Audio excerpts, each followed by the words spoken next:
mais je suis Françoise Ribel-Larrea. J'ai choisi ce lieu de par son passé déjà, l'histoire qu'il a.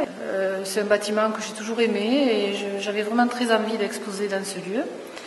Et je suis très contente d'y être. Donc après, je parle un petit peu de mon travail qui joue sur l'équilibre, l'ombre et la lumière. Dans cette salle, vous allez voir que j'ai séparé les deux parce que en fait, quand je travaille, je passe de l'un à l'autre directement. Donc ça vous donne à peu près l'idée dans laquelle j'ai pu travailler sur cette série que j'ai appelée Ambicube, vu que le travail présenté, ce sont des cubes à équilibre, et soit des ocres lumineux, soit des gris lumineux aussi pour l'ombre. Voilà pour ce qui concerne mon travail. Donc je travaille à l'huile, couteau et brosse, mais avec des incrustations à l'intérieur de mes tableaux, puisque moi au départ je travaillais la céramique, donc l'envie de mettre de la matière et voilà, de faire du volume dans mes surfaces. Parce que je suis attirée par tout ce qui est empilement et tout ce qui est vitres, carrés, sol, mur, voilà, et puis alors je mets bien l'équilibre. Alors dans ce travail-là qui est ici, l'équilibre est respecté encore plus puisque j'ai fait moi-même les cadres pour que mes peintures ne soient pas enfermées dans un cadre. Je leur ai donné de liberté justement de rester, de flotter et de rester dans l'espace. Après, j'ai aussi un petit clin d'œil là sur tout ce qu'on peut jeter, tout ce qui est récupération. Je donne une deuxième vie à ce qui est du café, voilà. Et j'ai donc fait une installation au sol avec donc des pochettes de café. C'est mon petit clin d'œil contre le gaspillage. Voilà, donc des tableaux aussi, et puis d'autres installations que vous allez découvrir dans cette exposition. Voilà.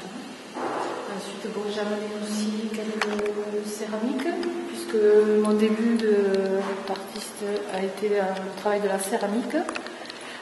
Donc j'ai amené un petit échantillon de ce que je fais au niveau des formes et des couleurs. Alors, il faut savoir que quand je travaille, c'est la forme du moment, donc le lendemain je passe sur autre chose et je n'ai jamais envie de faire pendant 2 fois la même chose. Voilà. Toutes mes pièces sont créées, les copies ne m'intéressent pas. Voilà ce qui vient de mon travail. Et ensuite, la terre, je la travaille aussi en la mélangeant avec du bois. Ce sont des bois que je trouve au bord d'un lac, que je garde tels que. Je ne les travaille pas du tout, mais je leur ajoute simplement de la terre pour leur donner une vie et un côté esthétique. Et voilà, ce sont des formes qui parlent d'elles-mêmes. J'ai voulu mettre à part ce travail qui est très particulier, puisqu'il est d'inspiration des vitraux de Conques. Alors les vitraux de Conques m'ont touchée vraiment, et j'y suis allée plusieurs fois, et j'ai amené une inspiration qui est tout ce travail d'estrie qu'a mis l'artiste sur les vitraux. J'avais envie de le retraduire sur de la terre. Donc j'ai commencé à travailler ces pièces-là pour leur donner ces formes et disons l'aspect de stries qui m'avait touchée. Je les ai frappées à l'aide d'une baguette pour les déformer tout en les montant et leur donner justement les stries nécessaires pour qui m'inspiraient. Voilà. Ensuite, je les ai émaillées, grattées et voilà, les pièces donnent ce que vous voyez là.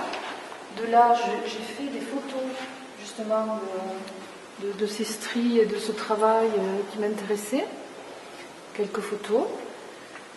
Et puis j'ai eu envie finalement de toucher aussi à la peinture. Donc je l'ai retraduit aussi d'une autre manière sur des tableaux, toujours avec ces stries qui me plaisaient bien et qui m'évoquaient Conques, qui est un lieu que j'aime beaucoup. Ça c'est des activités, pareil. Alors là j'utilise le carton, je fais moi-même le fond. Et puis c'est des pliages. Donc j'essaie de trouver toujours un nouveau pliage différent Voilà, et j'arrive à trouver, sachant que le livre il est entier. Il n'est pas ni collé, il est collé sur le support, mais le livre est entier. C'est du pliage, il y a la couverture qui est derrière, et c'est ce qui me sert à le coller sur le support rigide.